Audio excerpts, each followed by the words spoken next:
Hello students, मेरा नाम विशी छतवानी है। मैं एक चार्टर्ड अकाउंटेंट रहा हूं और गवर्नमेंट कॉलेज में असिस्टेंट प्रोफेसर हूं। इन दिनों में हमारी स्कूल लेक्चरर सीरीज चल रही है और ये हमारा 32वां वीडियो है। हमेशा की तरह इसमें भी अपन 10 MCQ सॉल्व करेंगे। चलिए शुरू करते हैं। पीडीएफ के अंदर जो चौथे नंबर पे आपको मिलेगा वो है which of the following is correct. इनमें से क्या सही है, आराम से सुनिएगा। Profit volume ratio shows the relation between profit and cell.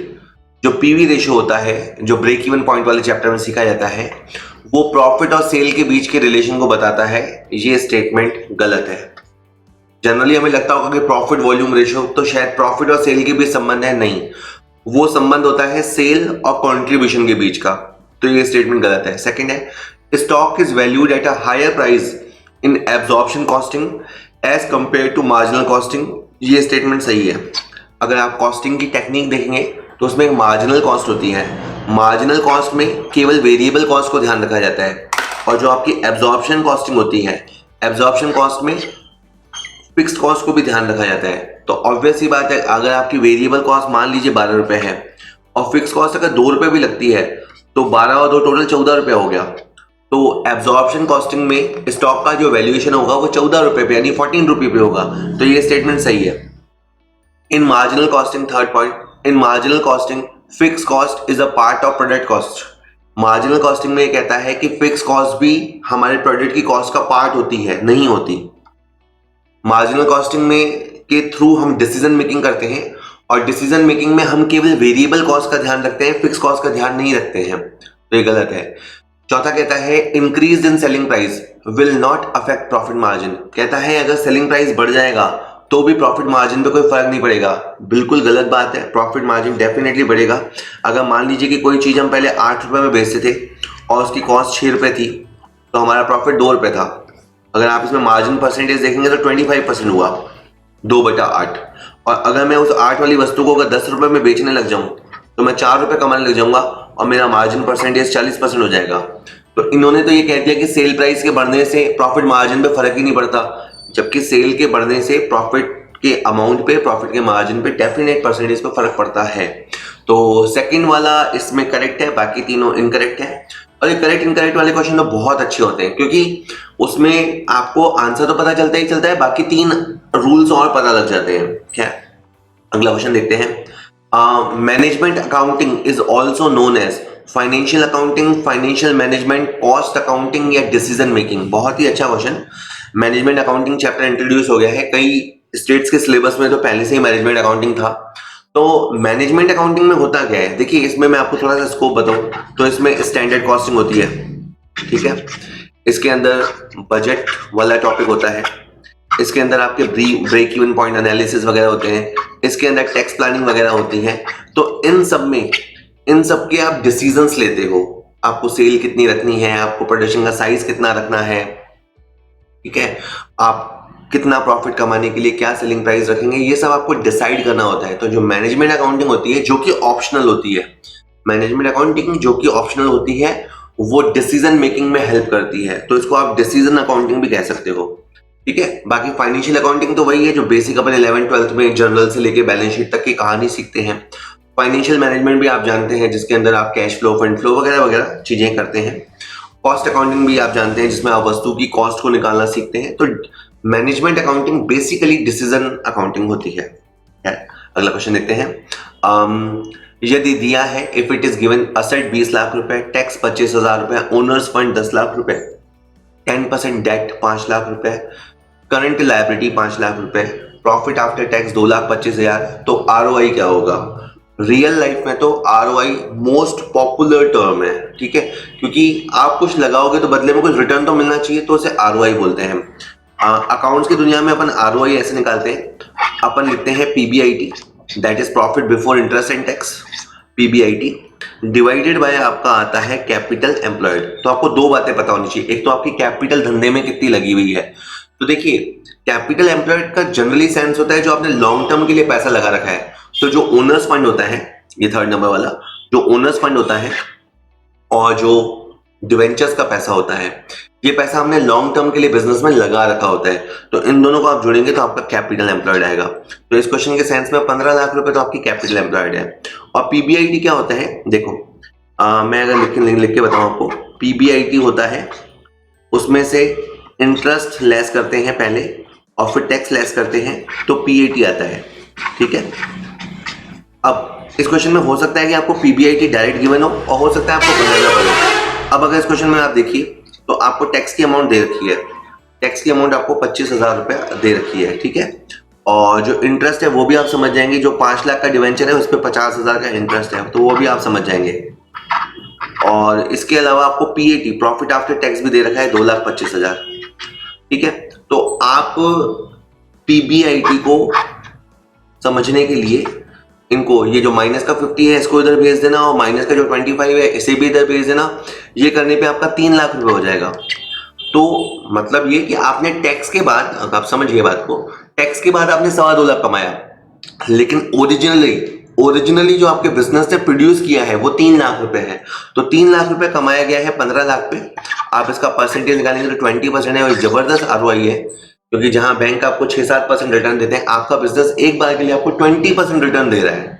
तो रिटर्न ऑन कैपिटल एम्प्लॉयड इस तरह निकलता है। यहाँ पे साइड में आप देखिए, यहाँ पे मैंने कैलकुलेशन लिख भी रखा है। यहाँ पे जो 2,25,000 रुपए है ये तो है जो आपने टैक्स के बाद कमाया है, इसमें मैंने इंटरेस्ट को और टैक्स को जोड़ा है, तो ये आपका पीबीआईटी आ जाएगा। लेकिन मतलब आपको सीधा रास्ता पता होना चाहिए, आपको पहले ये पता होना चाहिए कि पहले सीक्वेंस वाइज पहले PBIT that is profit before interest and tax आता है, उसमें से इंटरेस्ट लेस होता है, उसमें से टैक्स लेस होता है, तो पीएटी आता है प्रॉफिट आफ्टर टैक्स, उसके बाद आता है।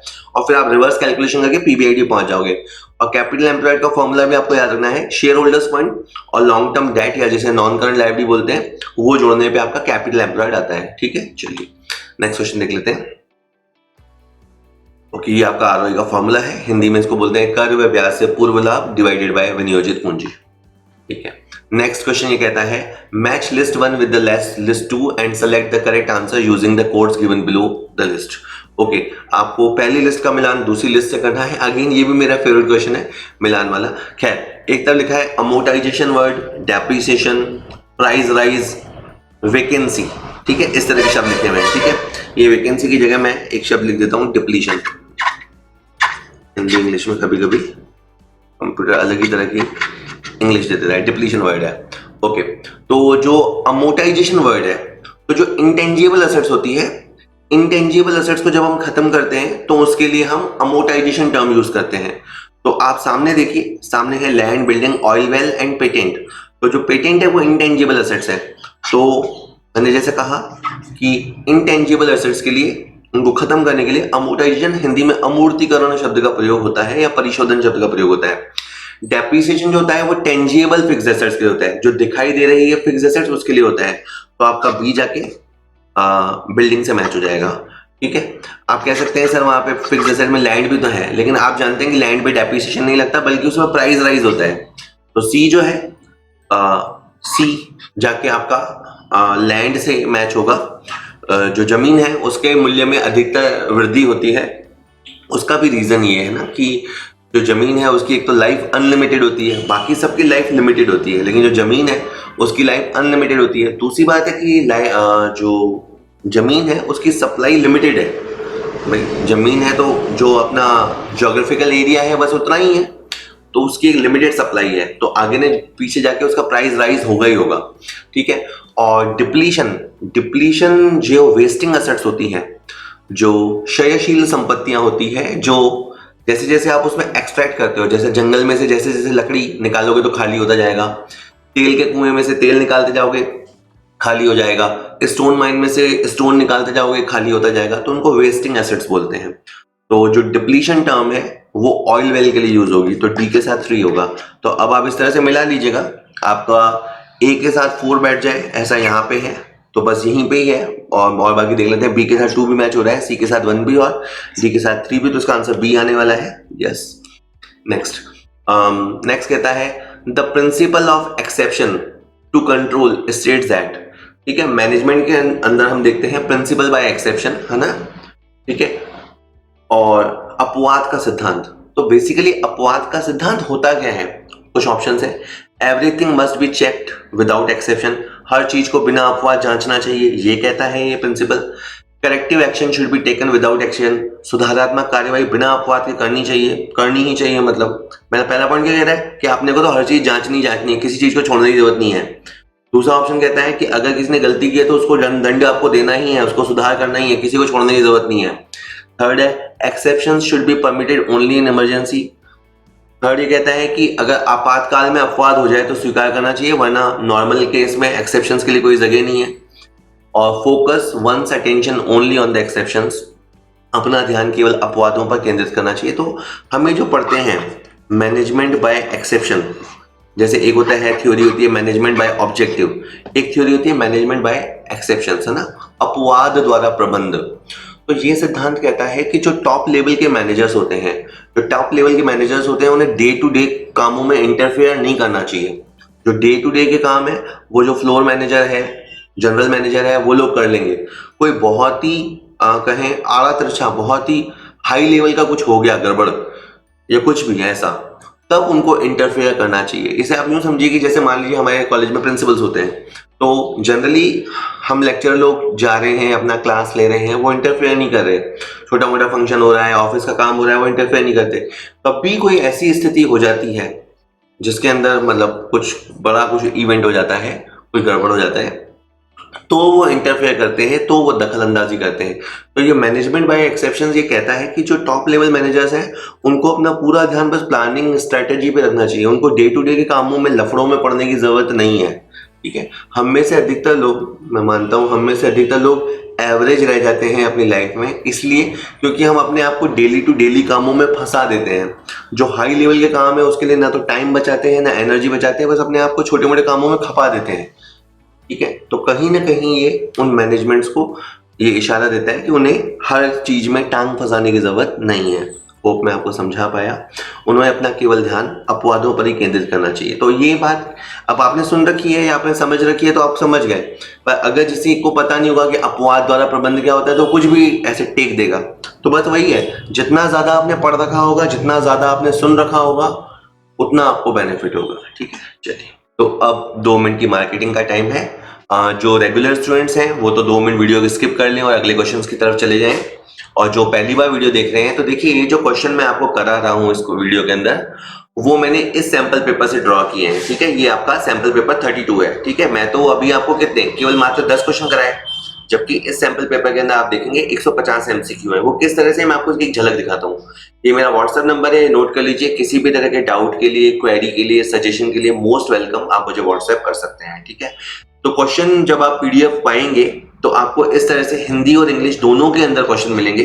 पूरा कॉमर्स का सिलेबस कवर करने की कोशिश की गई है, और जो आपका सिलेबस है पूरा कोशिश की है कि उसको अच्छे से कवर करें।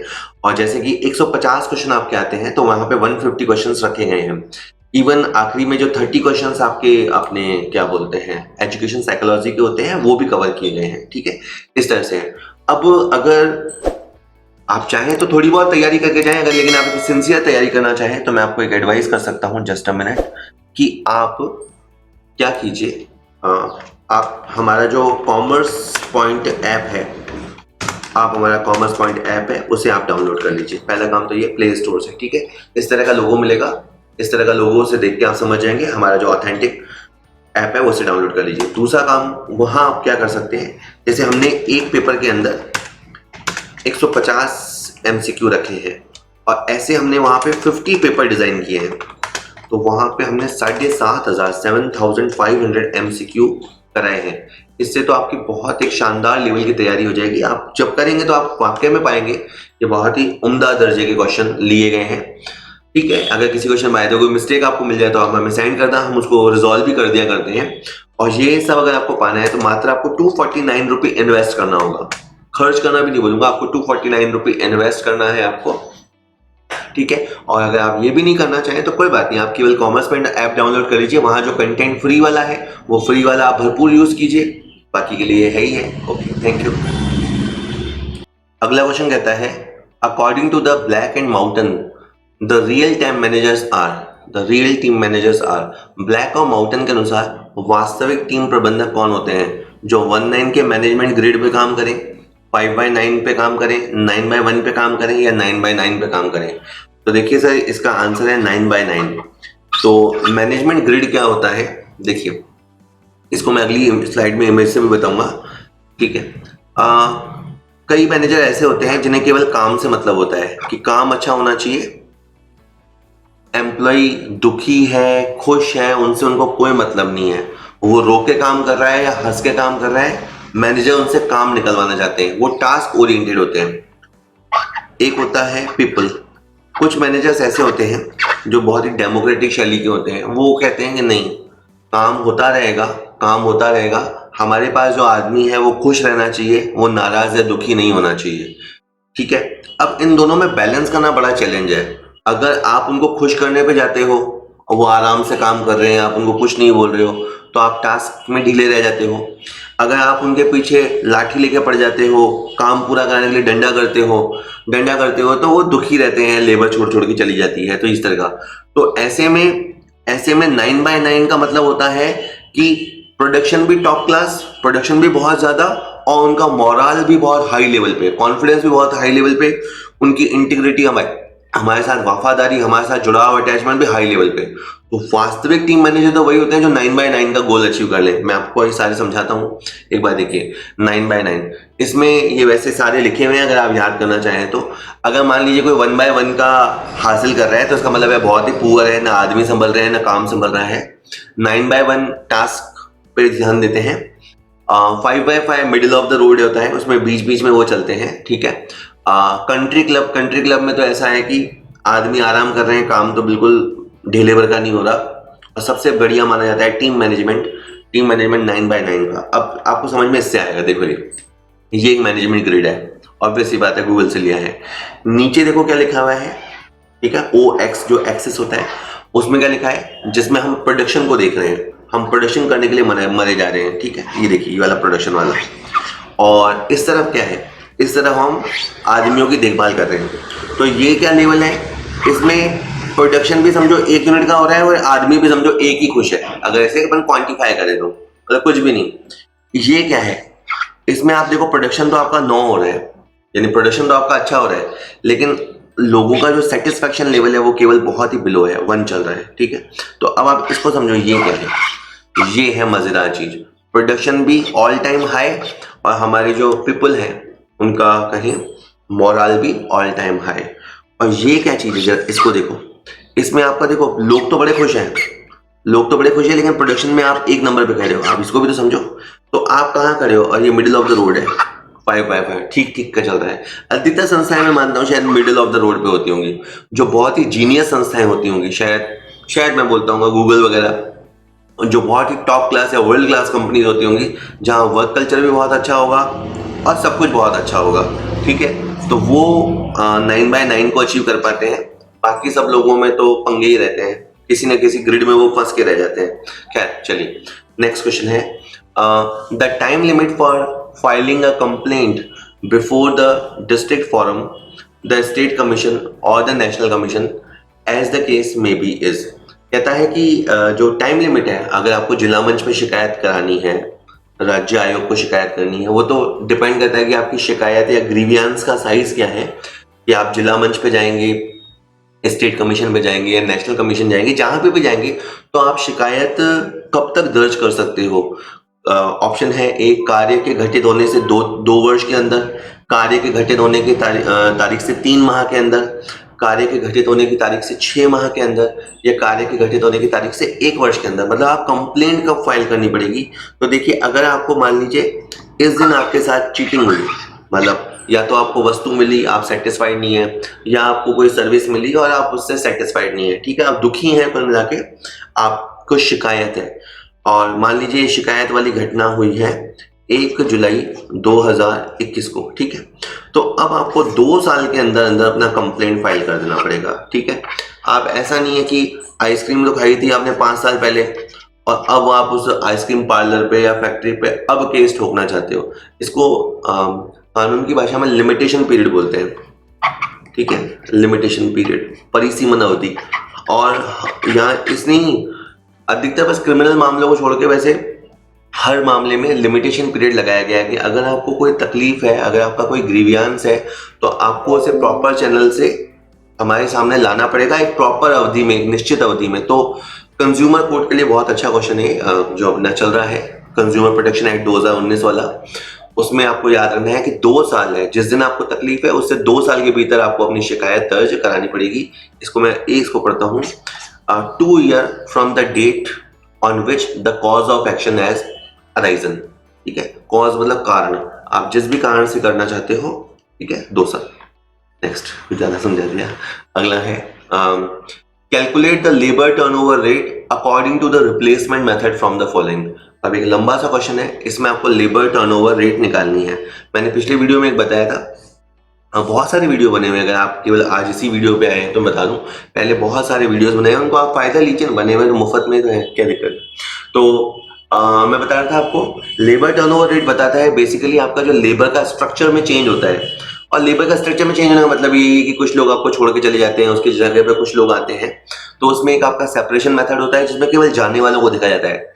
एक आपका रिप्लेसमेंट मेथड होता है जो कहता है कि जाने वालों की जगह पे कितने आए उनको देखा जाता है। ठीक है, तो आपको एक तो जो लेबर रिप्लेस हुए हैं उनको देखना है, और डिवाइड में आपको जो एवरेज नंबर ऑफ एम्प्लॉइज हैं, जो आपको एवरेज नंबर ऑफ एम्प्लॉइज हैं वो रखना है, और मल्टीप्लाई आपको 100 करना है। ठीक है, तो अब जैसे एट द बिगिनिंग आपका जब महीना शुरू हुआ तो 450 लोग आपके पास काम कर रहे थे, और जब महीने का अंत हुआ तो 550 लोग काम कर रहे थे। बहुत अच्छी बात है। तो 450 लोग was in the beginning, 500 was at the end. तो आपका जो एवरेज साइज ऑफ एम्प्लॉइज है, आपके पास जो कर्मचारी काम कर रहे हैं वो करीबन 500 लोग काम कर रहे हैं। इस महीने में क्या हुआ, इस महीने में 5 वर्कर्स लेफ्ट, 5 लोग काम छोड़कर चले गए, 20 वर्कर्स वर डिस्चार्ज।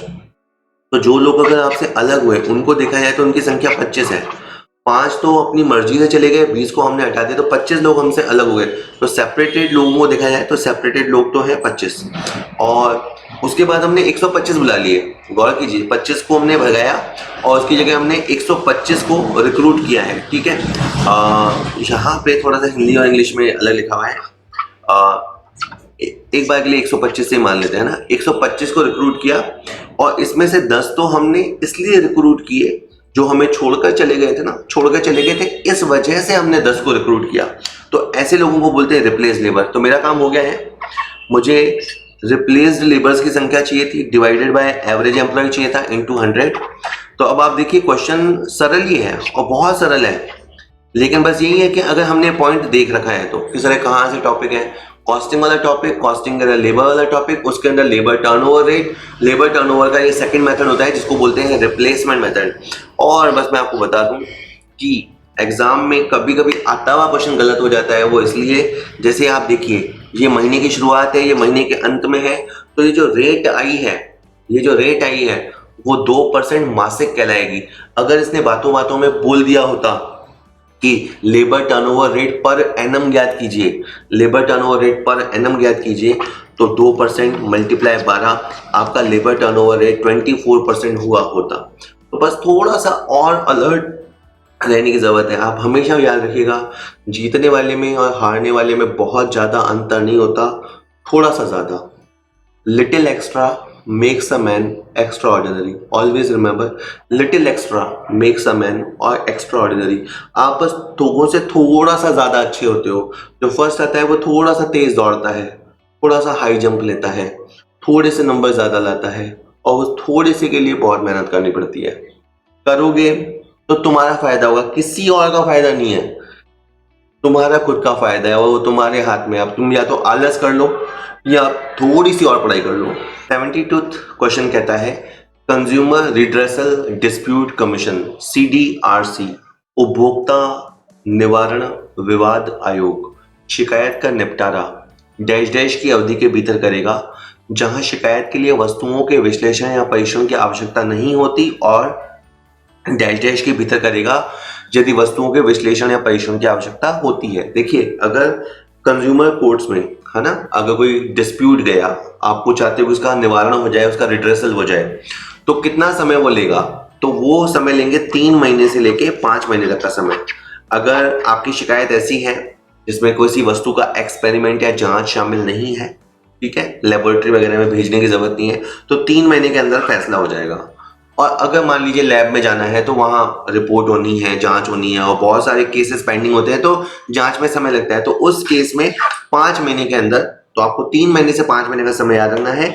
बिना लैब टेस्टिंग वाले मामलों में 3 महीने, लैब टेस्टिंग वाले मामलों में 5 महीने के अंदर जजमेंट आ जाएगा, आपकी शिकायत का निवारण हो जाएगा।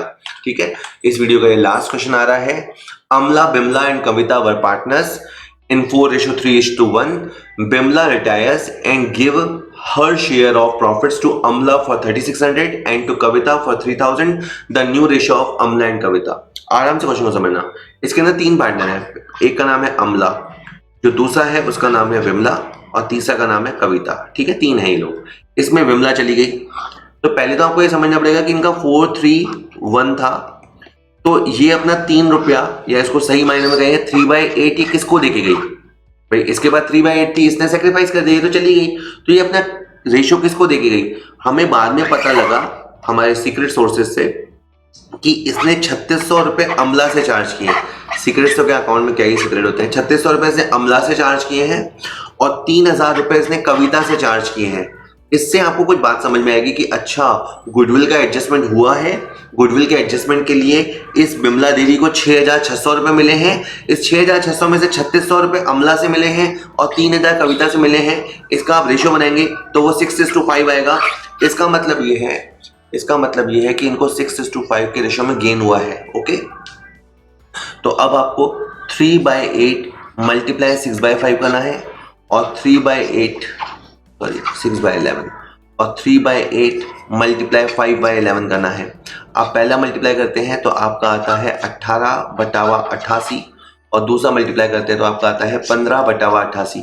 मैं आपको ये कहने लग रहा हूं, आप ये समझिए कि जो गया है वो 3/8 सेक्रीफाइस करके गया है और उस 3/8 में से 18/88, 18 डिवाइडेड बाय 88, ये पहले वाली को मिला है और 15/88 ये थर्ड वाली को मिला है। और अब थोड़ी सी बात और कर दूं मैं, अगर एक ही बात बताऊं तो ए के पास पहले से 4/8 तो था उसके बाद पहले से, और 18/88 उसे मिला है फ्रॉम द रिटायरिंग पर्सन।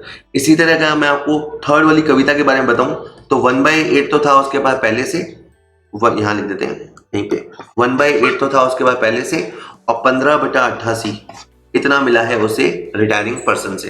तो इनको आप सॉल्व कर लेना। सॉल्व करने के बाद आपका आंसर 31/13 आ जाएगा। मैं आपको करके बता देता हूँ अगली स्क्रीन पे। देखो 31/13 इसका आंसर है। देखिए यहाँ पे आपको दिखाई दे जाएगा कि अमला जो फर्स्ट नंबर पे थी, उसके बाद 4/8 तो पहले था, प्लस उसे रिटायरिंग पर्सन से उसे मिला है 18/88। तो आप एलसीएम वगैरह का लेके सॉल्व कर लेना। 88 इसका एलसीएम हो जाएगा, 11 चौक 44 आ जाएगा, 44 और 18 ऐसे करके इसका 62 आ जाएगा। और जो थर्ड वाली कविता है उसके बाद 1/8 तो पहले से है और 15/88 उसे और मिल जाएगा। इसमें भी 88 आप एलसीएम ले लेना, इसमें 11 आ जाएगा, इसमें 15 आ जाएगा, तो इसके बाद 26 हो जाएगा। ठीक है, तो इनका रेशियो क्या बना फाइनली 62:26। अल्टीमेटली इसको सॉल्व करोगे तो 31:13। ठीक है सर, होप वीडियो थोड़ा लेंथी हो गया, पर वीडियो आपको समझ में आया होगा। अच्छा लगा हो तो वीडियो को लाइक कीजिए, अपने दोस्तों के साथ शेयर कीजिए। ऑल्दो ये कंपटीशन बढ़ाएगा, लेकिन ओवरऑल ये कॉमर्स फर्टिलिटी के लिए फायदे के लिए है। तो जितना आपका क्लियर नॉलेज होगा उतना आप पहले खुद का भला कर पाएंगे और आगे चल के स्टूडेंट्स का भला कर पाएंगे।